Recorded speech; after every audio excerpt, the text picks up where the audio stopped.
Assalamualaikum warahmatullahi wabarakatuh. Salam sejahtera buat kita semua, sahabatku sekalian. Hari ini kita akan lanjutkan diskusi mengenai terminologi kekuasaan. Jadi kita sudah beberapa kesempatan membahas tentang keadilan, dan kita sekarang mulai bergeser ke masalah kekuasaan. Jadi seperti kita ketahui, kita bermula dari isu-isu tentang keadilan, dan isu keadilan itu menguat di saat-saat seperti ini, terutama pasca aksi 18 Desember tahun 2020 yang dilakukan oleh Front Pembela Islam dengan tagline "Tegakkan Keadilan, Selamatkan Negara Kesatuan Republik Indonesia". Keadilan dituntut untuk ditegakkan sebagai konsekuensi dari negara hukum. NKRI adalah negara hukum, dan diketahui bahwa NKRI, Negara Kesatuan Republik Indonesia, bukanlah negara kekuasaan. Kekuasaan merupakan istilah yang menarik untuk dipelajari agar bila suatu saat memiliki kekuasaan atau bila suatu saat kita bersentuhan dengan kekuasaan, kita dapat turut serta mendorong agar kekuasaan itu diarahkan pada kebajikan, seperti mengajak dan mendorong orang atau masyarakat untuk religius, humanis, nasionalis, demokratis, dan populis atau mengutamakan kepentingan rakyat. Hal ini sesuai dengan nilai-nilai Pancasila. Oleh karena itu, maka pada hari ini, pada saat ini kita akan bahas mengenai terminologi kekuasaan. Jadi judul diskusi kita adalah membahas terminologi kekuasaan. Nah, untuk membahas terminologi kekuasaan sangat menarik ketika kita temukan melalui searching di Google naskah atau tulisan karya dari Sri Hastuti Puspitasari. Judul naskahnya adalah Kontekstualisasi Pemikiran Machiavelli tentang Kekuasaan Tujuan Negara. Naskah ini dimuat di dalam Jurnal Hukum nomor 18, volume 8, Oktober 2001, halaman 30 sampai dengan halaman 45. Jadi sekarang mari kita bahas naskah tersebut dengan perlahan-lahan. Kita mulai dari pendahuluan. Pada pendahuluan, Sri Hastuti Puspitasari menuliskan bahwa pada dasarnya pemikiran Niccolo Machiavelli dalam bukunya Il Principi mengandung gagasan kekuasaan, meskipun tidak terlalu lugas dalam menyatakan pentingnya gagasan konsep kekuasaan di retrospeksi. Bagi Machiavelli, berpikir terlalu teoritis tidaklah menarik. Pengalaman empirik kekuasaan di beberapa negara lebih menarik dalam pandangannya sebagai seorang realis, dan pikirannya berada pada atmosfer Renaissance. Walaupun gagasan Machiavelli tentang kekuasaan tidak berangkat dari konsep tertentu yang bersifat teoritis, tidak ada salahnya jika tanggapan terhadap pemikirannya dimulai dari menggagas konsep kekuasaan. Hal ini merupakan persoalan penting dalam wacana negara. Apabila berbicara tentang kekuasaan, maka tidak dapat dilepaskan dari dimensi politik. Ketika berbicara kekuasaan dalam perspektif ilmu politik, maka akan ditemukan dua kubu. Kubu pertama menganggap bahwa kekuasaan sebagai masalah esensial dalam ilmu politik. Hal ini didasari oleh asumsi bahwa ada masalah yang lebih penting dan merupakan inti dari segala persoalan politik, yaitu negara. Kubu kedua mempunyai argumentasi bahwa kekuasaan adalah persoalan yang sangat substantif, esensial, bahkan merupakan hakikat ilmu politik. Negara hanya lembaga bagi kekuasaan.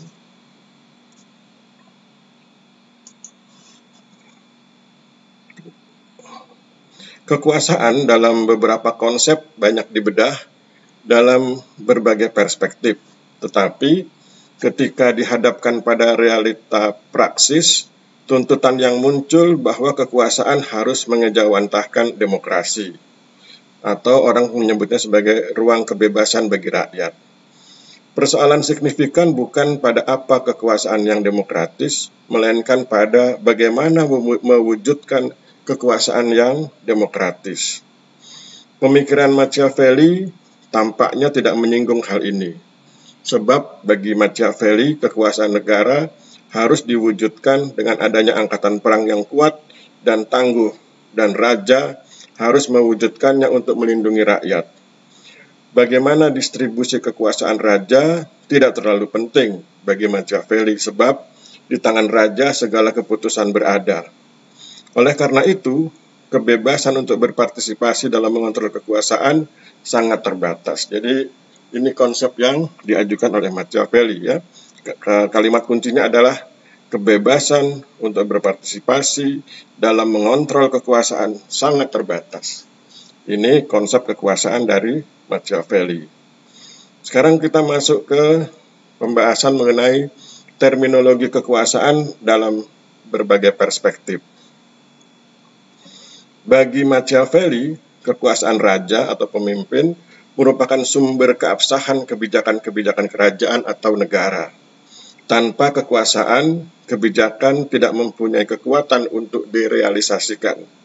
Kekuasaan yang demikian adalah kekuasaan yang sah secara hukum. Kekuasaan yang sah secara hukum, dan jangan lupa masih menurut Machiavelli. Jika kekuasaan ditinjau dari sudut pandang aturan bernegara, kekuasaan harus mendapat legitimasi dari konstitusi sebagai hukum dasar bagi negara yang memuat kaidah-kaidah fundamental tentang sistem ketatanegaraan. Machiavelli tidak secara tersurat menyatakan penggunaan konsep kekuasaan tertentu. Dengan demikian, tinjauan ulang terminologi kekuasaan dalam berbagai perspektif diperlukan untuk mendekatkan pemikiran Machiavelli pada konsep tertentu mengenai kekuasaan. Pada dasarnya, terminologi kekuasaan selalu terkait dengan hakikat, wewenang, dan dasar legitimasi. Hakikat kekuasaan bersentuhan dengan hal yang sebenar-benarnya. Dari segi hakikat, kekuasaan adalah kekuatan, kemampuan, atau kesanggupan untuk berbuat sesuatu. Mengandung makna wewenang atas sesuatu pula. Dalam berbagai pemikiran, pengertian ini berkembang dan mempunyai heterogenitas persepsi sesuai dengan perspektif yang digunakan. Sebagai contoh, terminologi kekuasaan yang dianalisis dari perspektif filsafat ketuhanan akan berlainan dengan terminologi dari perspektif sosiologi. Perspektif filsafat ketuhanan membedakan kekuasaan mutlak dan kekuasaan relatif atau nisbi. Kekuasaan mutlak hanya ada pada Allah. Adapun kekuasaan nisbi atau relatif ada pada manusia. Kemahakuasaan adalah kemestian bagi Allah. Allah adalah pemilik otoritas tertinggi atau pemilik dan pemegang tahta otoriter. Tahta otoriter adalah tahta tertinggi, dan secara hierarkis di bawah tahta adalah tahta kekuasaan yang diberikan kepada para nabi yang akan menjalankan kekuasaannya secara real dalam masyarakat. Dalam perspektif ini, perspektif ketuhanan, wewenang atau kekuatan untuk menguasai secara mutlak hanya milik Allah. Penguasa atau alam makrokosmos dan alam mikrokosmos, serta alam materi dan non-materi. Kekuasaan yang diberikan kepada manusia adalah amanat yang berasal dari tahta otoriter, yaitu dari kekuasaan Allah. Manusia memerlukan institusi kekuasaan yang lebih konkret dalam mengkoordinasi massa atau umat untuk mewujudkan tata kehidupan yang makmur, tertib, dan adil.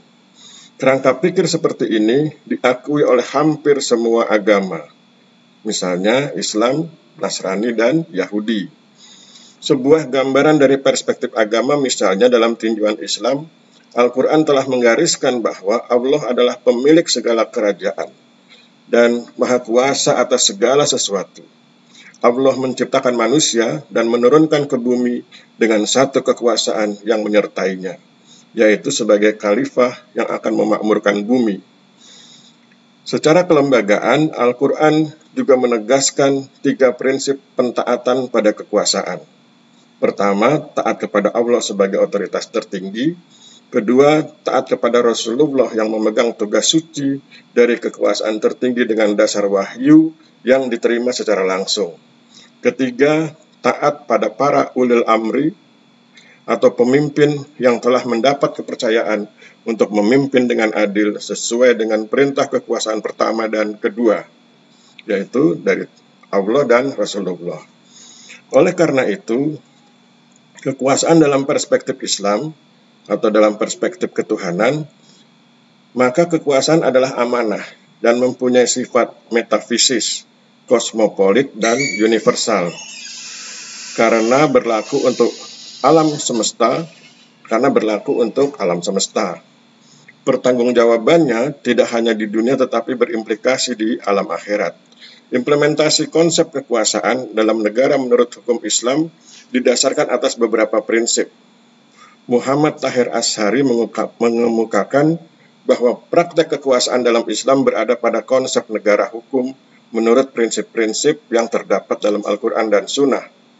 Prinsip-prinsip tersebut adalah prinsip kekuasaan sebagai amanah, prinsip musyawarah, prinsip keadilan, prinsip persamaan, prinsip pengakuan dan perlindungan terhadap hak asasi manusia, prinsip peradilan bebas, prinsip perdamaian, prinsip kesejahteraan, dan prinsip ketaatan rakyat. Prinsip-prinsip ini memperoleh landasan nilai dari Al-Quran dan hadis Nabi SAW. Dengan demikian, praktek kekuasaan negara menurut Islam bersifat teologis. Namun, sifat teologis ini berbeda jauh dari praktek kekuasaan pada abad pertengahan yang juga mendasarkan pada nilai-nilai teologis, terutama dari ajaran-ajaran yang mungkin berbeda dengan ajaran-ajaran Islam. Pemikiran tentang kekuasaan negara yang bersifat teologis tersebut merekat pemahaman akan kekuasaan dan perspektif filsafat ketuhanan. Jadi, tadi kita bahas tentang perspektif filsafat ketuhanan. Namun demikian, perspektif filsafat ketuhanan terhadap kekuasaan ini banyak dikritik, terlalu spekulatif, kosmopolit, bahkan idealis dan utopis, sebab kurang menjangkau wilayah alam nyata. Namun apapun penilaiannya, jika berbicara mengenai hakikat kekuasaan, maka berbicara nilai esensial yang memberi ruh terhadap kekuasaan. Walaupun menolak untuk memberikan pandangan kekuasaan dari segi agama, Ibnu Khaldun tidak mengingkari bahwa agama dapat memberikan kekuatan kontrol terhadap kekuasaan, dan justru unsur Rabbani ini jangan sampai tertanggal dari dunia praktis kekuasaan agar tidak terjadi penyalahgunaan wewenang untuk keuntungan pribadi. Berbeda dengan Machiavelli, jadi kita kembali masuk ke pola pemikiran Machiavelli. Berbeda dengan Machiavelli, ternyata ia memang tidak menyentuh dimensi ajaran agama tentang kekuasaan. Hal ini dapat dicermati melalui tulisannya dalam The Prince, yang banyak memberi nasihat bagaimana seorang raja harus menjalankan kekuasaan tanpa sedikit pun menyinggung ajaran agama yang melandasi kekuasaan. Minimal nilai-nilai spiritualitas yang sebaiknya mengilhami moralitas kekuasaan. Jadi Machiavelli mengesampingkan konsep agama atau perspektif agama atau perspektif ketuhanan dalam membantu atau menasihati para pemimpin dalam mengelola kekuasaan. Sikap Machiavelli yang mengambil jarak dengan pengaruh agama agaknya dapat dipahami sebab ia menjadi saksi tentang bagaimana rusaknya negara-negara yang diperintah atas dasar legitimasi teologis di Eropa. Ya, selain itu, perspektif filsafat ketuhanan yang dicontohkan juga dianalisis dari perspektif sosiologis, yaitu melihat kekuasaan sebagai gejala empiris yang harus diamati di dalam masyarakat. Jadi kekuasaan bisa dilihat lewat perspektif Machiavelli, yang cenderung mengabaikan konsep ketuhanan, tetapi kekuasaan juga bisa disentuh atau bisa dipelajari, bisa difahami lewat filsafat ketuhanan. Tetapi kemudian juga ada perspektif berikutnya, yaitu perspektif sosiologis. Titik tolak terminologi kekuasaan dalam perspektif sosiologis adalah rumusan Max Weber yang mengatakan bahwa dalam suatu hubungan sosial kekuasaan ialah kemampuan untuk melaksanakan kemauan sendiri, apapun dasar kemampuan ini, sekalipun mengalami perlawanan. De Lasswell dan Abraham Kaplan merumuskan kekuasaan sebagai suatu hubungan di mana seseorang atau sekelompok orang dapat menentukan tindakan seseorang atau kelompok orang lain agar sesuai dengan keinginan atau tujuan dari pihak yang menentukan. Sementara itu, Van Don merumuskan kekuasaan sebagai suatu kemungkinan pembatasan tindakan bagi seseorang atau kelompok orang sesuai dengan apa yang ingin dicapai oleh pihak pertama, yaitu penguasa. Rumusan Van Don ini mendapat kritik, ya. Jadi dia mendapat kritik sebab kekuasaan tidak hanya membuka keinginan tindakan yang lebih besar dan leluasa. Dari ketiga rumusan tersebut, ya, dari konsep atau kekuasaan dalam perspektif Machiavelli, kekuasaan dalam perspektif ketuhanan, dan kekuasaan dalam perspektif sosiologis, maka dari ketiga rumusan tersebut, dari segi substansi, kekuasaan tetap mengandung kemampuan atau wewenang. Ya, jadi perspektif manapun yang digunakan, baik perspektif ketuhanan maupun perspektif Machiavelli dan perspektif sosiologis, maka kekuasaan itu mengandung kemampuan dan wewenang. Pada rumusan Max Weber misalnya, wewenang menyangkut pelaksanaan kemauan individu dalam kelompok. Dalam rumusan Lasswell dan Abraham Kaplan, seolah-olah wewenang itu bersifat subordinatif, sebab ada kelompok yang menentukan dan yang ditentukan. Atau dalam interpretasi bebas, kelompok kedua yang diperintah menjadi tidak leluasa bertindak karena dibatasi oleh tujuan yang hendak dicapai oleh pihak pertama, pihak penguasa. Jika wewenang itu bersifat subordinatif, maka gagasan Machiavelli bahwa seorang raja adalah kehendak utama dalam bertindak, dalam arti sebagai pusat dari segala keputusan, maka Machiavelli lebih melihat persoalan kekuasaan sebagai persoalan bagaimana raja sebagai seorang penguasa mempunyai wewenang berupa keharusan untuk mengatur sedemikian rupa rakyat yang dikuasainya. Secara singkat dapat dikatakan bahwa Machiavelli lebih melihat persoalan kekuasaan sebagai persoalan hubungan antara penguasa dengan yang dikuasai, di mana penguasa dipandang mempunyai kemampuan untuk memimpin negara dan mempunyai wewenang untuk mengatur negara.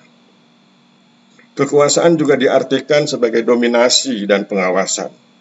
Barrington Moore memberikan definisi yang berorientasi pada metode atau cara bagaimana golongan-golongan atau individu-individu tertentu berhasil melakukan dominasi terhadap sesamanya. Adapun Talcott Parsons dan Robert Ling cenderung merumuskan kekuasaan sebagai kekuatan untuk mengawasi atau melakukan pengawasan. Parsons menganggap kekuasaan sebagai pemilihan fasilitas-fasilitas untuk menguasai. Sedangkan Robert Ling menganggap kekuasaan sebagai sumber sosial yang utama untuk mengadakan pengawasan. Meskipun berbau sosialis, barangkali ada benarnya pernyataan Friedrich Engels bahwa kekuasaan itu sesuatu yang berasal dari masyarakat dan berkuasa di atas masyarakat.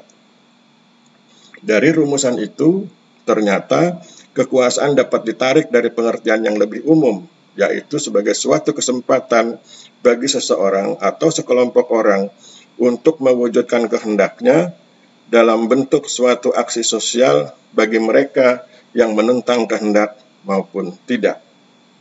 Dari segi substansi kekuasaan, pemikiran Machiavelli lebih dekat pada tataran konsep dari Parsons, di mana kekuasaan mengandung unsur pengawasan.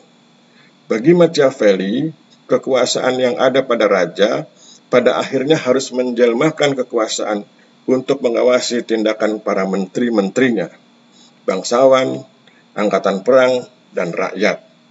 Sebenarnya kekuasaan dalam perspektif sosiologis mempunyai landasan asas kedaulatan rakyat atau rakyat dianggap sebagai suatu supremasi dalam struktur kekuasaan yang legal. Jadi saya ingin ulangi karena ini paling penting dan mungkin dekat dengan empiris yang ada di kondisi di Indonesia. Sebenarnya kekuasaan dalam perspektif sosiologis mempunyai landasan asas kedaulatan rakyat atau rakyat dianggap sebagai suatu supremasi dalam struktur kekuasaan yang legal. Tetapi ketika kekuasaan itu dilembagakan, maka rakyat menjadi komunitas yang dikuasai oleh kebijakan-kebijakan penguasa. Rakyat harus dibatasi geraknya dalam sistem aturan main yang dibuat penguasa. Karena itu terjadi dominasi.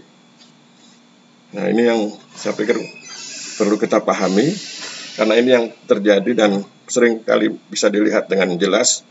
Saya ulangi, sebenarnya kekuasaan dalam perspektif sosiologis mempunyai landasan asas kedaulatan rakyat atau rakyat dianggap sebagai suatu supremasi dalam struktur kekuasaan yang legal. Tetapi ketika kekuasaan itu dilembagakan, maka rakyat menjadi komunitas yang dikuasai oleh kebijakan-kebijakan penguasa. Rakyat harus dibatasi geraknya dalam sistem aturan main yang dibuat penguasa. Karena itu terjadi dominasi. Dalam segala jenis dan skala organisasi apapun, struktur kekuasaan yang dominatif selalu ada. Kekuasaan dalam terminologi sosial ini timbul karena adanya interaksi sosial, di mana dalam interaksi sosial para pihak tidak selalu berada pada posisi egaliter atau setara. Dalam perspektif sosiologis ini, pada dasarnya hakikat atau substansi kekuasaan relatif tidak berbeda dengan perspektif filsafat ketuhanan, sebab sama-sama mengarah pada kemampuan, kekuatan, dan wewenang. Perbedaannya terletak pada basis nilai yang melandasi adanya kekuasaan. Nilai religius dominan dalam filsafat ketuhanan, bahkan menjadi basis nilai yang melandasi kekuasaan. Sedangkan nilai-nilai sosial dianggap lebih rasional menjadi acuan utama bagi mereka yang melihat kekuasaan sebagai fenomena sosial yang tidak terelakkan, atau dalam perspektif sosiologis. Jika dilihat dari substansi kekuasaan, pikiran Machiavelli dapat masuk dalam tataran kedua perspektif ini. Tetapi dari segi basis nilai, pikiran Machiavelli terasa sulit untuk dikategorikan. Di satu pihak, ia mengambil jarak dengan perspektif religius dalam memandang soal-soal yang berbau duniawi. Di pihak lain, ia mengkonsentrasikan perhatian pada bagaimana raja sebagai penguasa harus bersikap dan bertindak dalam menjalankan kekuasaan. Bagi Machiavelli, dengan adanya angkatan perang yang kuat, maka menjadi jaminan bagi keamanan dan kokohnya negara. Ia seolah menekankan adanya negara penjaga malam yang hanya menjalankan fungsi ketertiban tanpa melibatkan secara penuh masyarakat yang ada di dalamnya. Machiavelli, tampaknya berpikir bahwa tanggung jawab untuk membuat ketertiban sepenuhnya ada pada seorang raja. Untuk itu, raja harus membuat rakyat selalu takut, taat, dan bergantung padanya. Pengabaian perspektif religius dan sosiologis oleh Machiavelli ini membuat ketidakjelasan mengenai perspektif mana yang digunakan Machiavelli dalam memberi kontribusi pemikiran kepada Raja Lorenzo de Medici. Sekarang kita masuk ke dasar legitimasi kekuasaan. Apabila secara hakikat antara kekuasaan dalam tinjauan filsafat ketuhanan sebagai gejala sosial tidak menampakkan perbedaan yang mencolok, maka dari segi dasar legitimasinya sangat berbeda. Perspektif ketuhanan, dasar legitimasinya adalah Tuhan melalui perintah-perintah dalam kitab suci. Dengan demikian, sumber legitimasi kekuasaan dalam perspektif ini berasal dari kekuatan supranatural, yaitu Tuhan.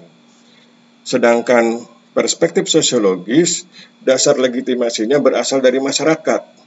Apabila kekuasaan adalah fenomena yang alami, maka masyarakat melalui interaksi akan menghimpun suatu kekuatan dan selanjutnya secara institusional kekuasaan dipercayakan kepada pimpinan atau sekelompok orang untuk melaksanakan. Pengalaman di negara-negara Eropa, terutama di Eropa Barat, pada akhir abad pertengahan, legitimasi atas dasar kekuasaan Tuhan mendapat banyak kritikan, sebab para penguasa pada waktu itu justru memonopoli kekuasaan atas dalih sebagai wakil Tuhan, sehingga tidak seorang pun mempunyai wewenang untuk menilai. Jadi bisa dilihat dari peristiwa di Prancis ya, Louis ke-14, 15, 16, bagaimana mereka berkuasa secara absolut, secara otoriter dan seringkali bertentangan dengan hak asasi manusia ya, kebijakan-kebijakannya. Legitimasi atas dasar nilai religius yang berasal dari kekuatan ilahi ini membawa implikasi bahwa kekuasaannya berada di atas penilaian moral. Ini pengalaman di Eropa Barat. Penguasa adalah sesuatu yang menggerakkan, bukan sebagai subjek penanggung jawab. Masyarakat tidak dapat bertindak lain kecuali menerima titah penguasa. Thomas Aquinas menggantungkan legitimasi kekuasaan negara pada kesesuaiannya dengan tuntutan-tuntutan normatif. Thomas Aquinas menegaskan bahwa hukum kodrat harus menjadi dasar kekuasaan, bukan kekuasaan yang menjadi dasar hukum. Jadi saya ulangi, pandangan Thomas Aquinas bahwa hukum kodrat harus menjadi dasar kekuasaan, bukan kekuasaan yang menjadi dasar hukum. Ia menuntut adanya penggunaan kekuasaan atas dasar legitimasi etis. Dengan demikian, pengabsahan atau legitimasi kekuasaan atas dasar religius ini bersifat perennial atau abadi. Implikasi negatifnya adalah apabila penguasa tidak dapat mengendalikan ego pribadinya sebagai manusia, sehingga muncul kecenderungan seperti yang dikemukakan oleh Lord Acton, bahwa kekuasaan itu cenderung absolut dan absolutisme cenderung korup. Jadi itu, maka kemudian mari kita lanjutkan. Bagaimanapun kekuasaan manusia mempunyai banyak kelemahan, kecuali manusia itu merupakan makhluk seperti nabi ya, par excellence ya, seperti nabi yang menerima legitimasi tahta kekuasaan atas dasar wahyu yang diterimanya secara langsung dari Tuhan sebagai pemegang tahta legitimasi tertinggi. Kekuasaan atas dasar wahyu tersebut digunakan untuk mewujudkan kehidupan yang lebih baik bagi umat.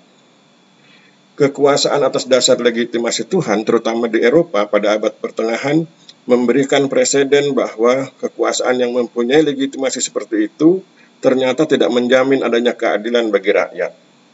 Hal ini yang dilihat dan dirasakan oleh Machiavelli, sehingga ia menentang penggunaan kekuasaan atas dasar legitimasi lembaga religius ketika itu. Pudarnya dominasi lembaga religius dalam politik praktis mendorong munculnya pemikiran agar kekuasaan itu mempunyai dasar legitimasi yang dapat diterima secara rasional.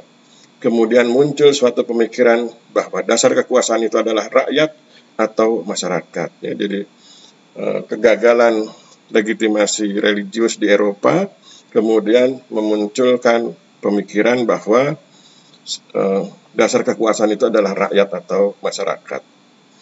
Legitimasi dalam perspektif masyarakat ini, sebagaimana dikatakan oleh David Ashton, adalah keyakinan bahwa untuk menerima dan mentaati penguasa dan memenuhi tuntutan-tuntutan dari rejim itu merupakan sesuatu yang wajar. A.M. Lipes menegaskan bahwa cakupan legitimasi ini meliputi kemampuan untuk membentuk dan mempertahankan kepercayaan bahwa adanya lembaga-lembaga politik adalah sesuatu yang wajar untuk masyarakat. Jika konsep legitimasi ini dianggap sebagai suatu keyakinan dan keyakinan itu didelegasikan dalam bentuk kekuasaan, maka sebenarnya ada hal yang lebih dalam atau imanen dari keyakinan, yaitu nilai yang melandasi adanya keyakinan atau kepercayaan itu. Mengapa masyarakat begitu yakin bahwa penguasa yang ada dipercaya melaksanakan kekuasaan? Hal ini barangkali sukar dijelaskan secara logika, sebab sifatnya yang imanen atau terselubung dalam hati nurani rakyat. Sedangkan dimensi transendensi keyakinan adalah kekuasaan yang dilaksanakan berdasarkan legitimasi, tidak hanya menyangkut keyakinan untuk menerima dan mentaati penguasa, serta meliputi kemampuan membentuk, mempertahankan kepercayaan terhadap lembaga-lembaga kekuasaan semata.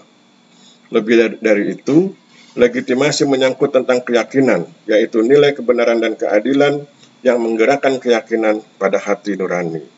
Oleh karena itu, nilai dapat menjadi kontrol bagi kekuasaan, minimal kontrol moral. Kontrol moral inilah yang tampak oleh Machiavelli karena ia memberi begitu banyak hak tentang bagaimana seorang raja memerintah, tetapi tidak memberi keterangan tentang apa atau siapa yang harus memberi kontrol moral terhadap raja. Aspek moralitas inilah yang tidak dikedepankan oleh Machiavelli sehingga pemikirannya seringkali dicap tidak moralis.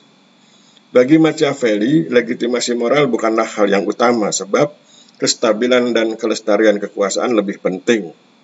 Ia memang melawan arus pemikiran yang berkembang ketika itu. Machiavelli menganut semacam sinisme moral dalam filsafat politik dan ia menuangkan gagasannya bahwa tujuan berpolitik bagi penguasa adalah mengamankan kekuasaan yang ada di tangannya. Jika kita membuat perbandingan dengan pemikiran politik Islam, Ibnu Khaldun menolak legitimasi religius dan kekuasaan. Tetapi Ibnu Khaldun pernah mengungkapkan bahwa penolakannya untuk memandang kekuasaan dari tinjauan religius bukan berarti ia mengabaikan peran agama sama sekali. Agama merupakan faktor penting untuk membimbing dan menuntun manusia dari sifat-sifat kebinatangan. Dalam hukum kekuasaan dan moralitas, agama sebagai unsur rabbani dapat menjadi kontrol agar manusia lebih dekat kepada kebaikan dan prinsip-prinsip keadilan. Jadi, saya pikir pernyataan Ibnu Khaldun ini menjadi penting dalam konteks kekuasaan. Saya ulangi, Ibnu Khaldun mengungkapkan bahwa penolakannya untuk memandang kekuasaan dari tinjauan religius bukan berarti ia mengabaikan peran agama sama sekali. Agama merupakan faktor penting untuk membimbing dan menuntun manusia dari sifat-sifat kebinatangan.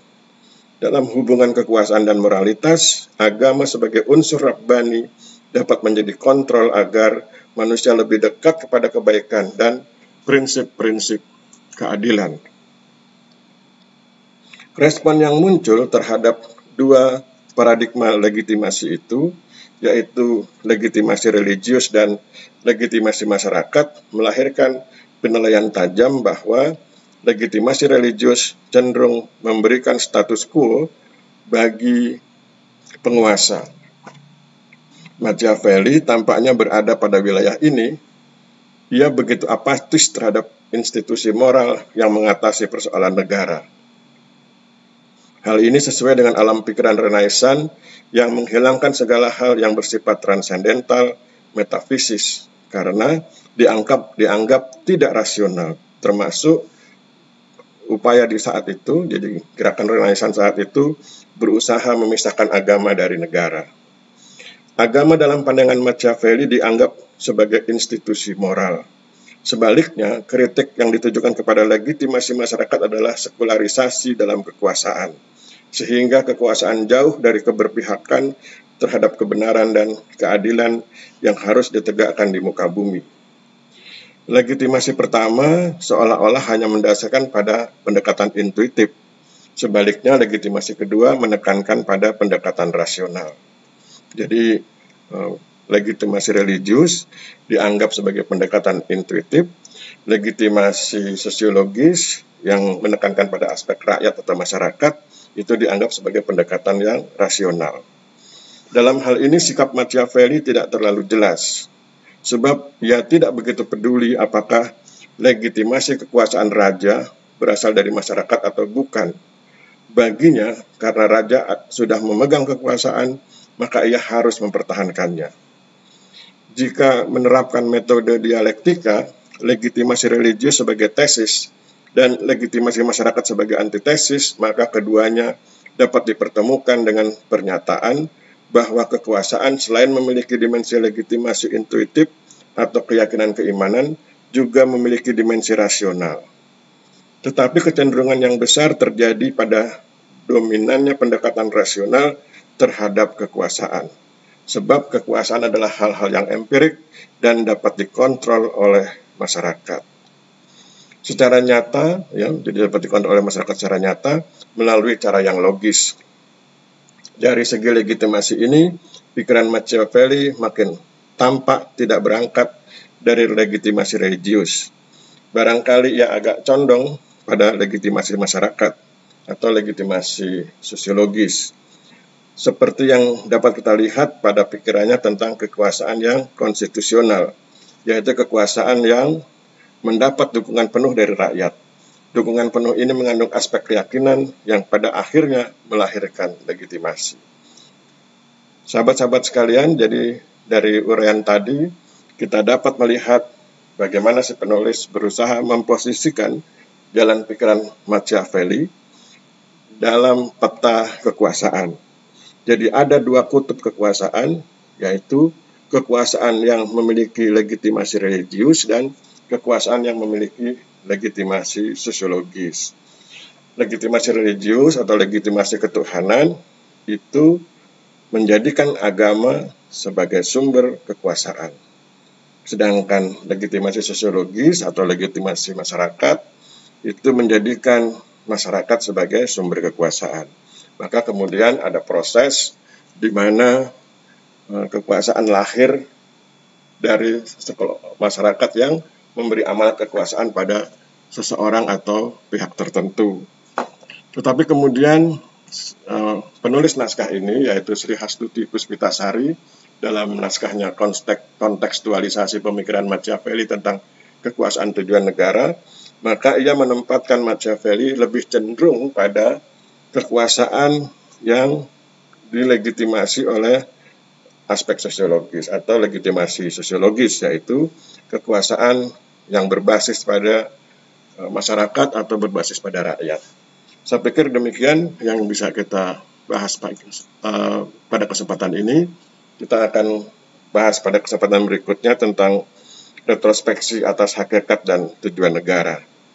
Mudah-mudahan bisa lebih membantu kita memahami fenomena akhir-akhir ini tentang keadilan, yang kemudian ketika bicara tentang keadilan, kemudian pertanyaannya adalah negara yang melaksanakan keadilan itu negara berdasarkan hukum atau negara berdasarkan kekuasaan. Dan kemudian ketika kita masuk ke wilayah kekuasaan, maka kita mengenal ada dua perspektif kekuasaan yang cukup berpengaruh di dunia ini, yaitu perspektif kekuasaan ketuhanan dan perspektif kekuasaan sosiologis. Jadi perspektif ketuhanan menyatakan bahwa kekuasaan itu mendapat legitimasi dari Tuhan, dari hal-hal yang bersifat religius. Sedangkan perspektif sosiologis menyatakan bahwa kekuasaan itu mendapat legitimasi dari masyarakat. Dan tentu kedua pemikiran ini bisa dipertentangkan dan juga bisa dipersatukan. Jadi kalau ingin mempersatukan, maka dapatlah dikatakan bahwa kekuasaan itu memiliki dimensi ketuhanan, ya, karena ada keinginan, ada amanat agar sang pemimpin melakukan kebajikan. Tetapi juga memiliki dimensi sosial, bahwa kekuasaan itu berbasis pada rakyat, bahwa kekuasaan itu harus memperhatikan kepentingan rakyat. Nah, ketika kepentingan rakyat itu didekatkan kepada konsep religiositas, maka diketahui bahwa memperhatikan kepentingan rakyat adalah sebuah kebajikan. Dan pemimpin juga mendapat perintah dari Tuhan untuk melaksanakan kebajikan. Dengan demikian sangat indah ketika berhasil memblended, ya, merumuskan semacam rumusan yang ideal antara perspektif ketuhanan dengan perspektif sosiologis. Saya pikir demikian. Mohon maaf bila ada kesalahan. Wabillahi taufiq wal hidayah. Wassalamualaikum warahmatullahi wabarakatuh.